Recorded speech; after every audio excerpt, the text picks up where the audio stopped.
Perkenalkan, nama saya Nagaris Rahmadi dengan NPM 25782032. Perkenalkan, nama saya Doan Christian Pangaribuan dengan NPM 2578200.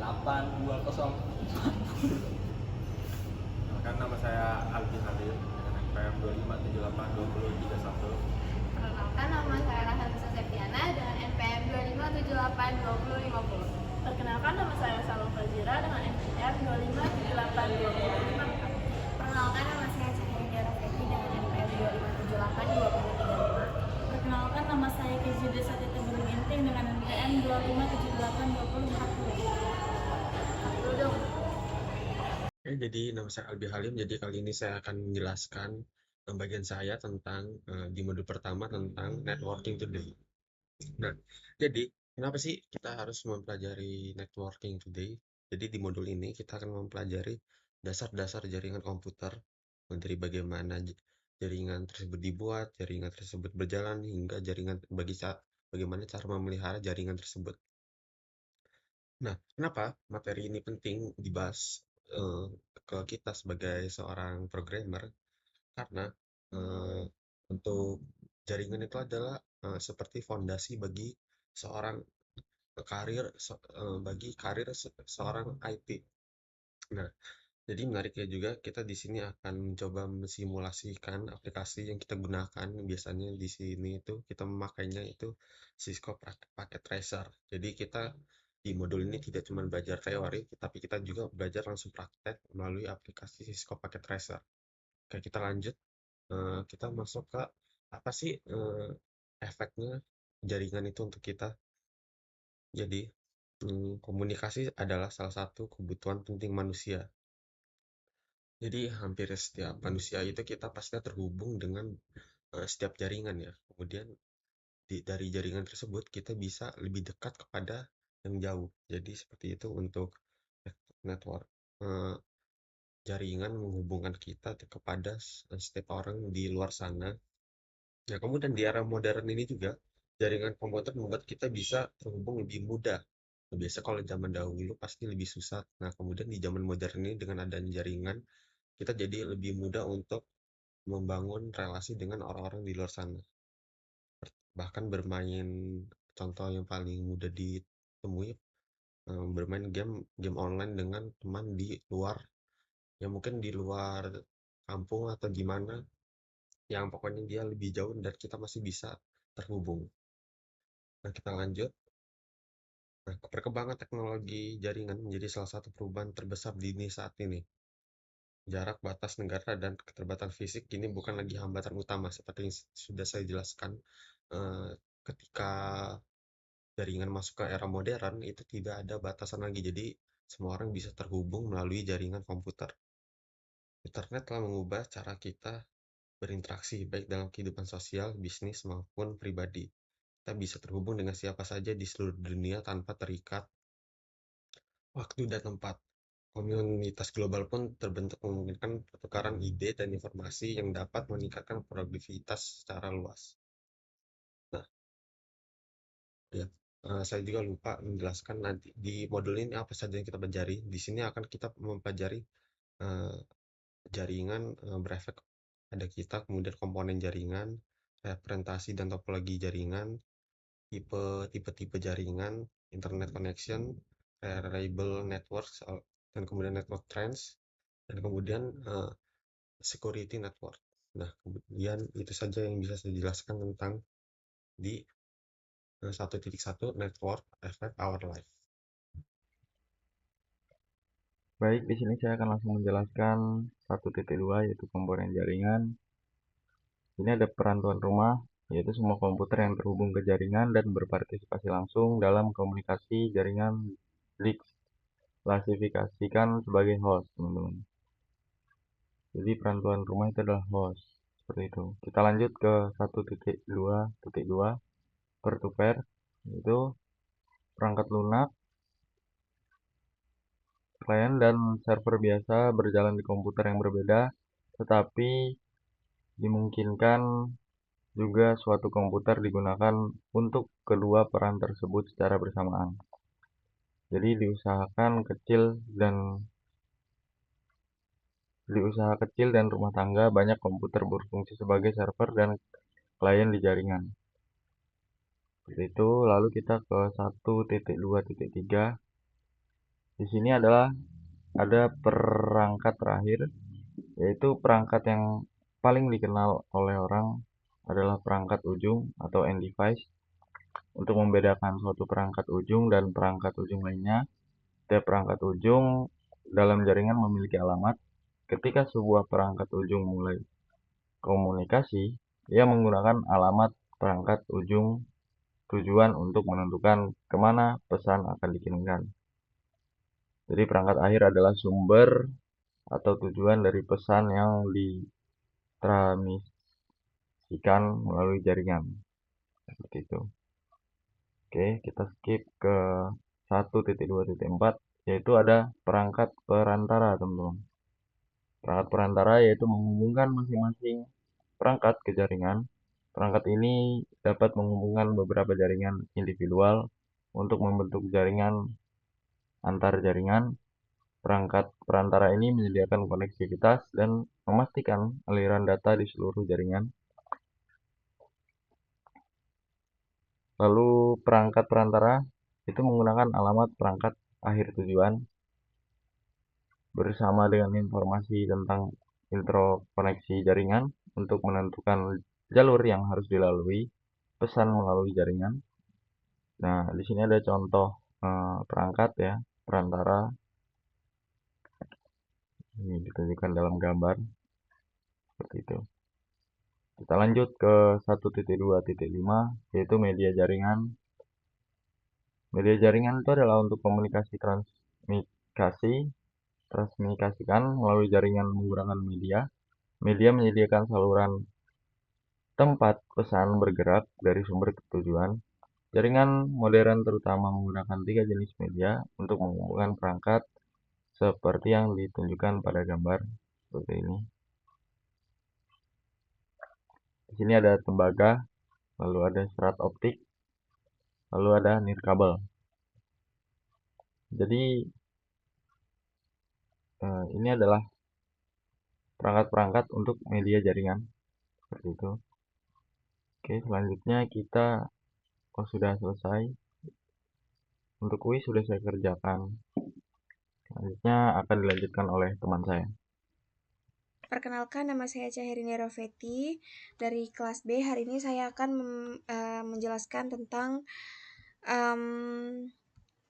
tugas presentasi, yaitu network presentation, representasi dan topologi jaringan pada modul 1. Jadi di sini ada 1.3.1 yaitu representasi jaringan. Nah, arsitek dan administrator jaringan harus dapat menunjukkan seperti apa jaringan mereka nantinya. Mereka harus dapat dengan mudah melihat komponen mana yang terhubung ke komponen lain, di mana mereka akan berada dan bagaimana mereka akan terhubung. Nah, di sini ada perangkat akhir, yaitu ada komputer desktop, laptop, pencetak, telepon IP, tablet nirkabel, dan titik akhir telepresence. Nah, di sini ada perangkat perantara, ada router nirkabel, saklar multilayer, scalar one, router, alat firewall. Di sini ada media jaringan juga. Nah, di sini diagram menyediakan cara untuk memahami bagaimana perangkat terhubung dalam jaringan besar. Jenis gambar jaringan ini dikenal sebagai diagram topologi. Kemampuan untuk mengenali representasi logis dan komponen jaringan fisik sangat penting untuk dapat memvisualisasikan organisasi dan pengoperasian jaringan.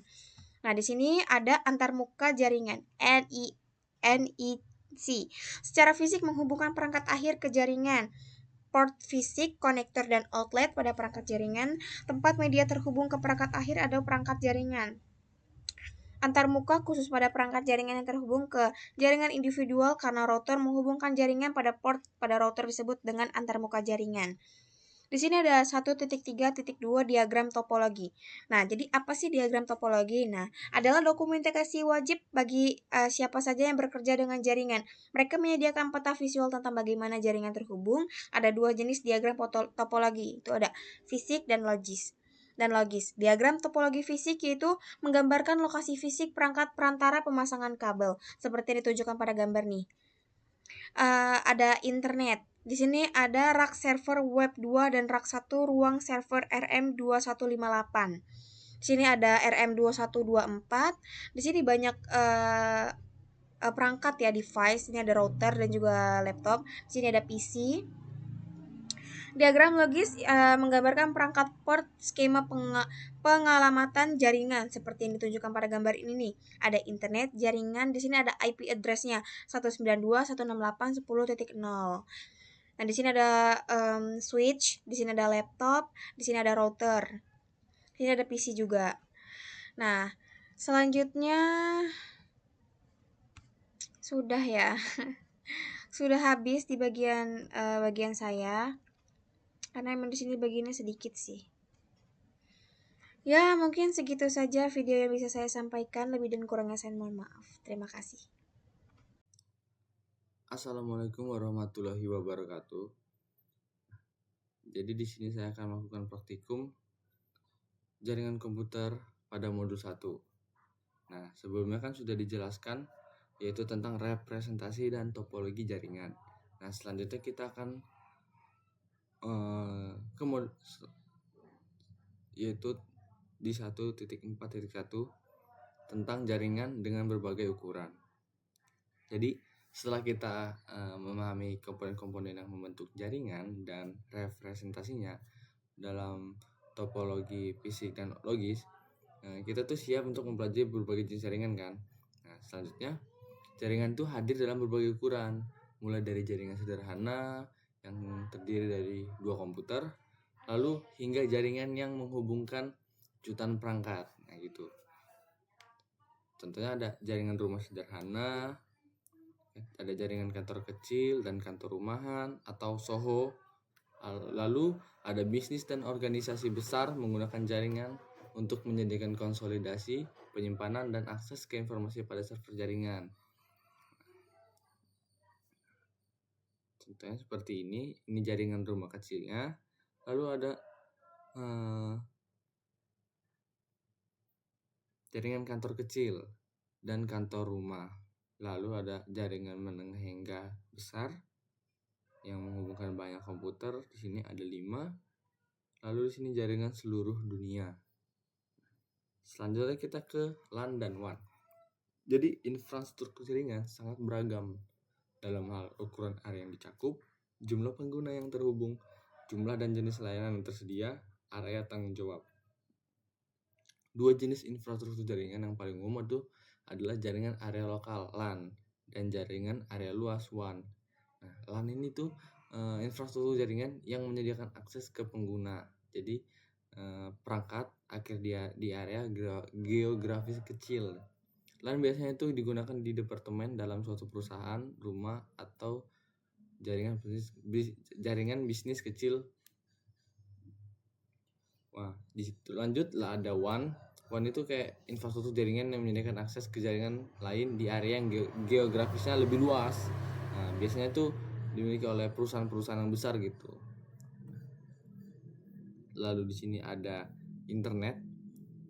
Internet itu kumpulan jaringan yang paling terhubung di seluruh dunia. Jadi mereka tuh saling terhubung kan. Seperti internet work atau internet singkatnya. Gambar ini menunjukkan salah satu cara kita melihat internet sebagai kumpulan LAN dan WAN yang saling terhubung. Lalu ada intranet dan extranet. Jadi di sini kan terdapat 2 istilah lain yang mirip dengan istilah internet, yaitu intranet dan extranet. Intranet adalah itu istilah yang sering digunakan untuk merujuk pada koneksi pribadi seperti LAN dan WAN yang dimiliki oleh suatu organisasi atau kayak perusahaan tadi lah. Nah, intranet ini dirancang untuk agar hanya dapat diakses oleh anggota kayak karyawannya atau pihak di suatu perusahaan yang berwenang. Nah, jadi sekian dari penjelasan saya dan akan dilanjut oleh di koneksi internet. Sekian, terima kasih. Assalamualaikum warahmatullahi wabarakatuh. Halo, perkenalkan nama saya Kejida Satu Tabur Ginting. Di sini saya akan menjelaskan modul 1 pada bagian 1.5, yaitu ada koneksi internet. Di sini Teknologi akses internet. Sekarang Anda memiliki pemahaman dasar tentang apa yang membentuk jaringan dan berbagai jenis jaringan.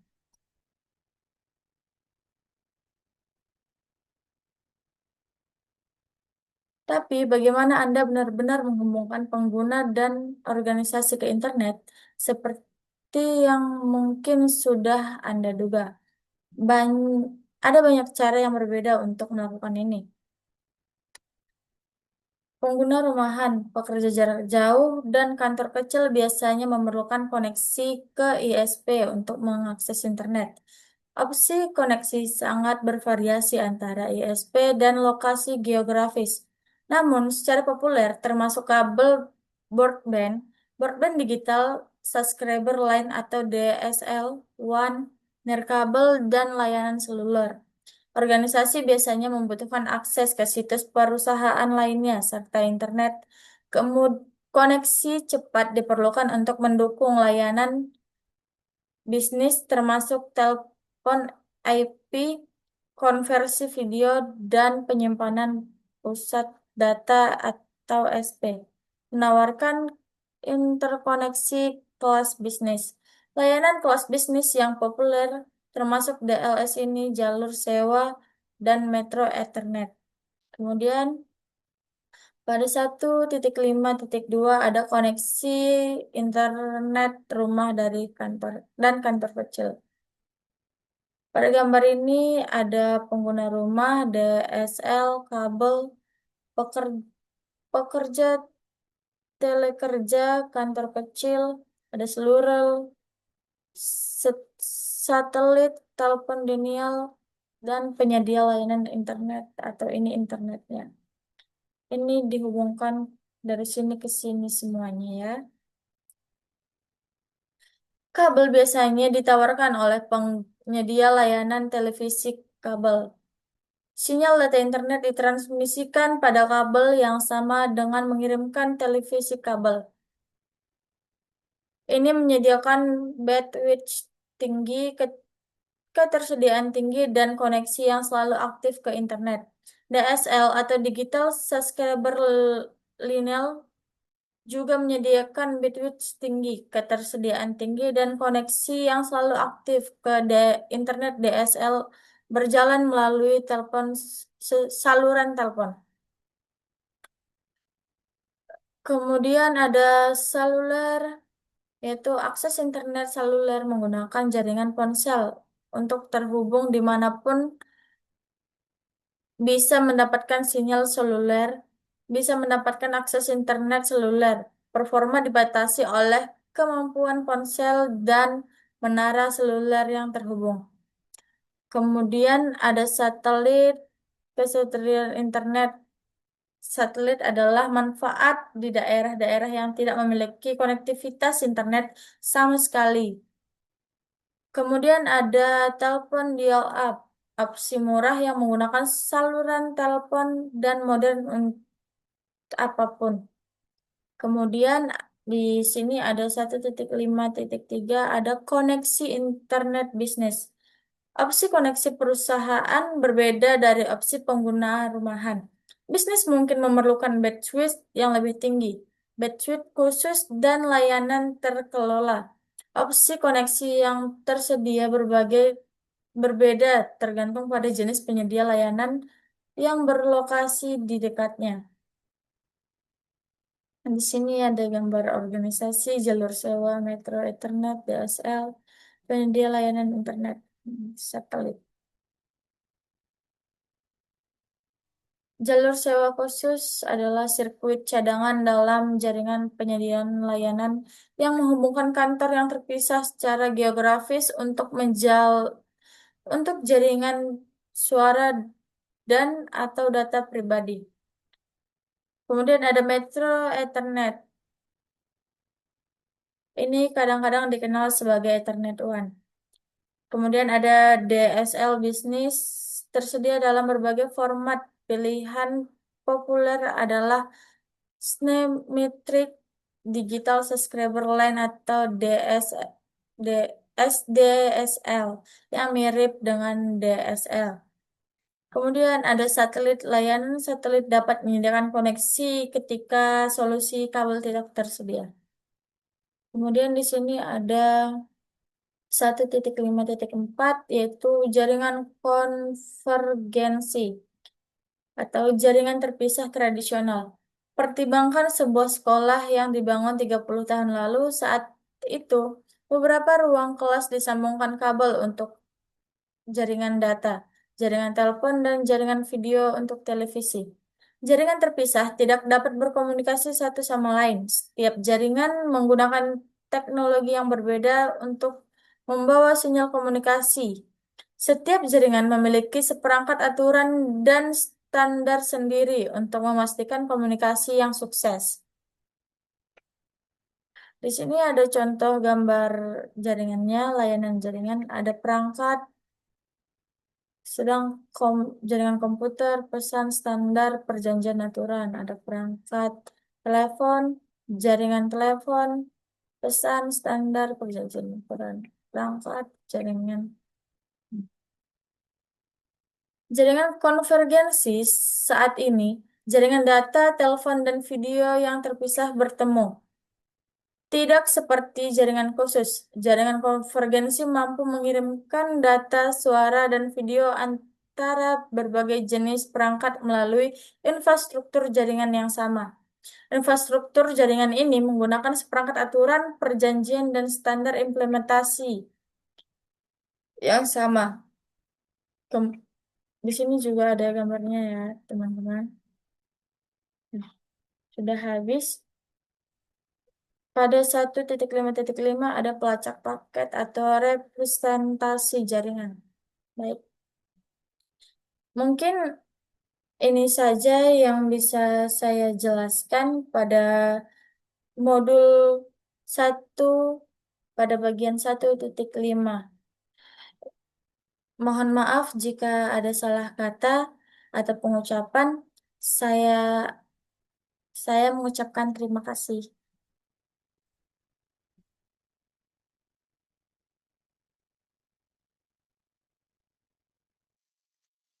Assalamualaikum warahmatullahi wabarakatuh.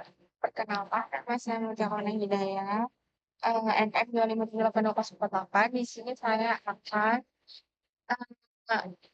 di sini saya dari kelompok 2. Nah, di sini saya akan menjelaskan modul 2.1.6.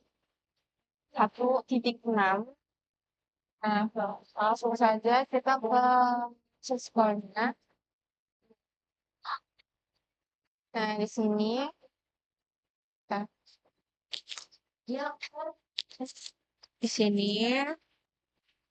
saya akan menjelaskan di Cisco modul 1.6.1 yaitu arsitektur jaringan. Nah, di sini pernahkah kita sibuk bekerja online lalu tiba-tiba internet mati? Seperti yang kita ketahui, internet sebenarnya tidak mati, tapi hanya kehilangan koneksi. Dan dengan begitu banyak orang di dunia ini bergantung pada akses jaringan. Nah, di topik ini kita berfokus pada 4 aspek kendala jaringan. Dan di sini kita ada peran jaringan, terus ada jaringan mendukung berbagai macam aplikasi dan layanan. Dan jaringan harus beroperasi melalui berbagai jenis kabel dan perangkat. Dan kemudian seiring berkembangnya jaringan, kita mempelajari ada 4 karakteristik. Nih, ada toleransi kesalahan, skalabilitas, kualitas layanan, QoS, dan keamanan.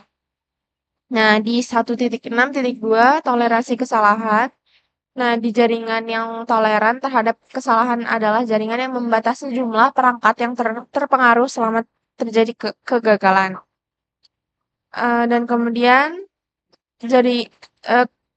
jaringan yang toleran ini memiliki banyak jalur ke suatu tujuan dikenal sebagai redundansi dan menerapkan jaringan berbasis paket. Paket switch network adalah salah satu cara jaringan yang andal menyediakan redundansi, pengalihan paket membagi lalu lintas menjadi paket-paket yang dirutekan.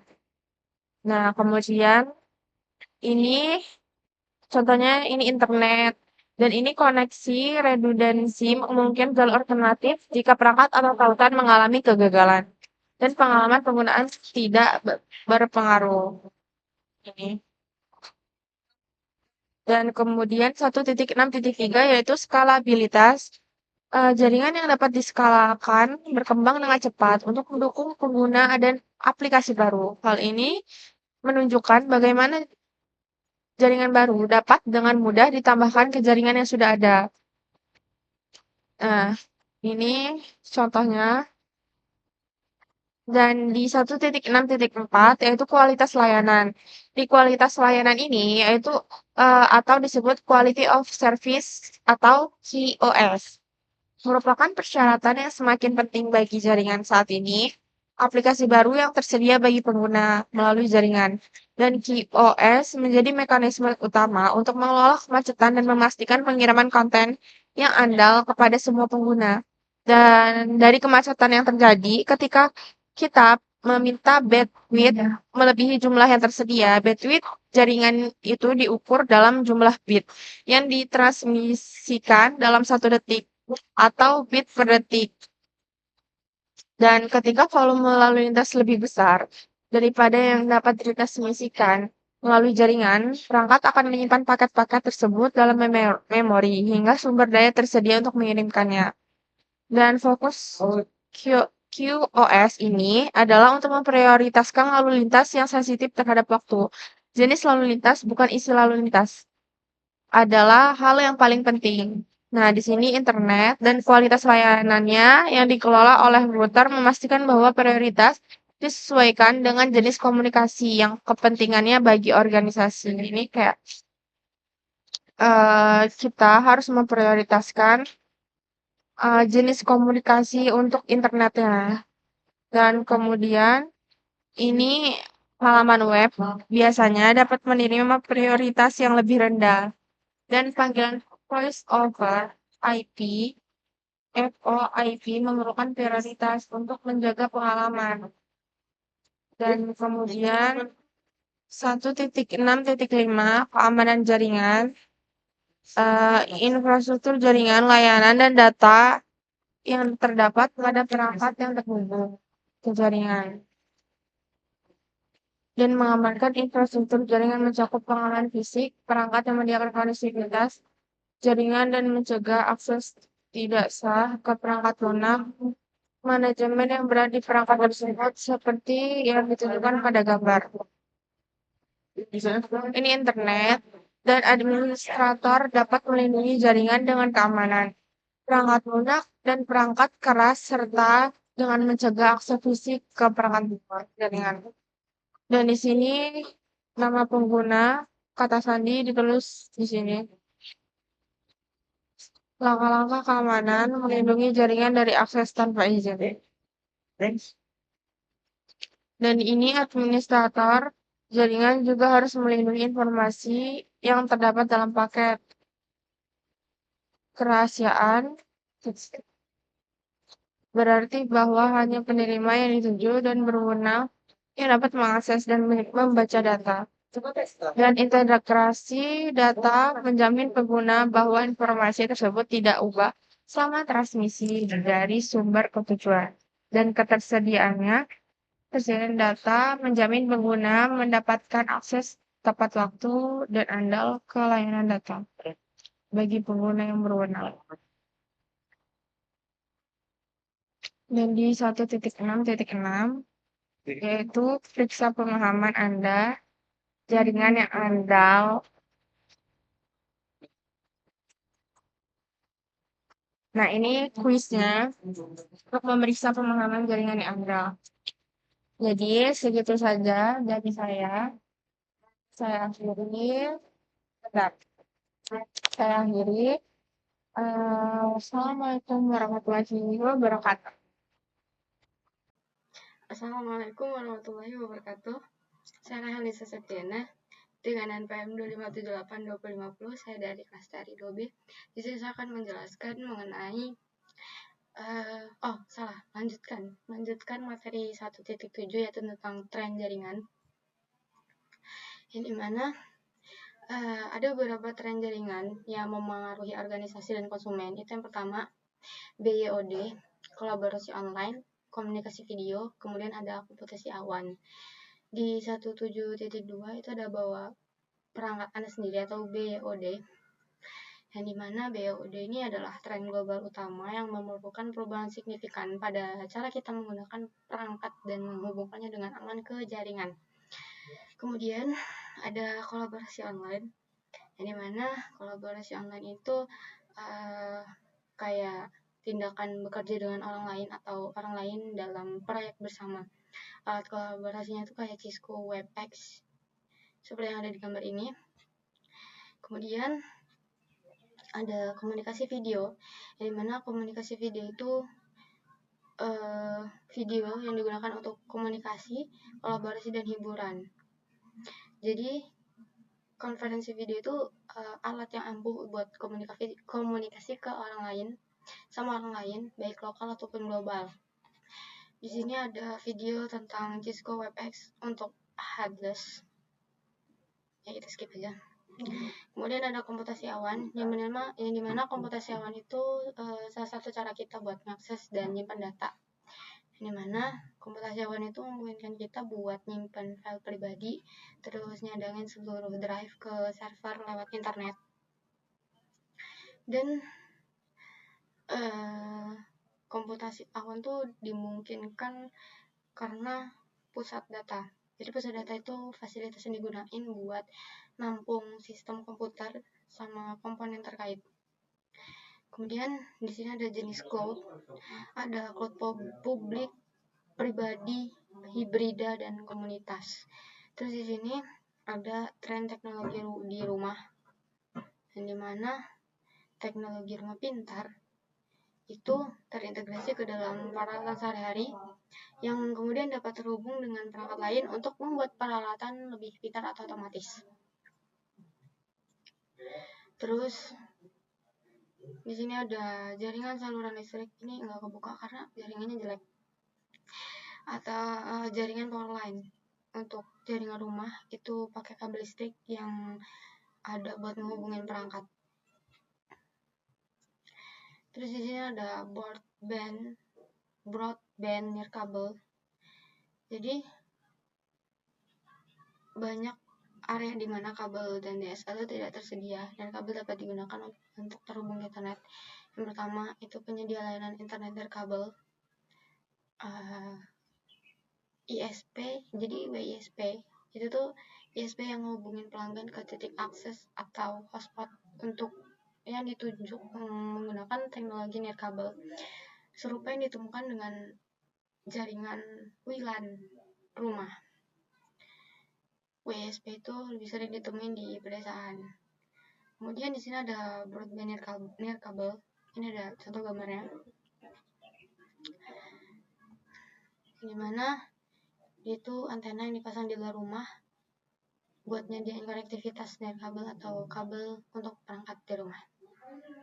Dan ini tuh banyak di banyak daerah broadband nirkabel tuh rumah bersaing langsung dengan layanan DSL dan kabel. Oke, mungkin itu aja yang bisa saya sampaikan. Terima kasih. Assalamualaikum warahmatullahi wabarakatuh. Saya Salma Fajira akan melanjutkan pembahasan tentang modul 1 hari ini, yaitu 1.8 keamanan jaringan. 1.8.1 ancaman keamanan. Nah, mengamankan jaringan melibatkan protokol teknologi, perangkat, alat, dan teknik untuk melindungi data dan mengurangi ancaman. Yaitu ancaman mungkin eksternal atau internal. Banyak ancaman keamanan jaringan eksternal saat ini yang berasal dari internet, teman-teman. Keamanan jaringan adalah bagian integral dari jaringan komputer, terlepas dari apakah jaringan berada di rumah dengan satu koneksi ke internet atau merupakan perusahaan dengan ribuan pengguna. Nah, ada beberapa ancaman eksternal umum terjadi terhadap jaringan. Virus, copyware, serangan zero day, serangan pelaku ancaman, serangan penolakan layanan, intersepsi, dan pencurian data, pencurian identitas. Nah, ini sangat bahaya ya, teman-teman. Oke, lanjut aja.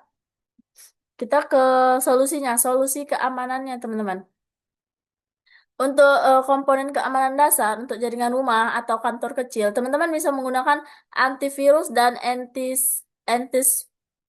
anti-spyware. Lalu pemfilteran firewall. Nah, aplikasi ini membantu melindungi perangkat akhir agar tidak terinfeksi perangkat lunak berbahaya. Lalu pemfilteran ini digunakan untuk memblokir akses tidak sah masuk dan keluar jaringan. Nah, untuk idealnya semua komputer bekerja sama yang meminimalkan perawatan dan meningkatkan keamanan.